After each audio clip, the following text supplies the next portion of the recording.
దేవుని బిడ్డారా, ఈ యొక్క ఉదయ కాలము చక్కగా ప్రార్థన చేసుకున్నారా, లేచారా? దేవునికి మహిమ చెల్లించండి.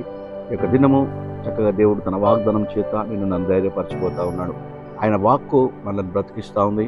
ఆయన వాక్కు మనల్ని స్వస్థపరుస్తూ ఉంది. చదువుకుందాం పరిశుద్ధ గ్రంథంలోంచి కీర్తన గ్రంథం 91వ అధ్యాయంలో 3వ వచనంలో ఒక మాట మనం కనుక తీసుకున్నట్లయితే ఇది వాగ్దానంగా తీసుకొని మనము బలపడదాం. దేవుని వాక్యం అంటా ఉంది, నాశనకరమైన తెగులు రాకుండా నిన్ను రక్షించును. చూడండి, ఈ మాట మనం చదివినప్పుడు మనల్ని నాశనం చేయడానికి అనేకమైన తెగుళ్ళు ఉంటా ఉన్నాయి. లోకంలో అపవాది తెచ్చిపెట్టినటువంటి తెగుళ్ళు చాలా ఉన్నాయి. కానీ దేవుని వాక్యం అంటా ఉంది, నాశనకరమైన తెగుళ్ళు ఏది కూడా నీకు రాకుండా ఆయన మాత్రమే నిన్ను రక్షిస్తాడు.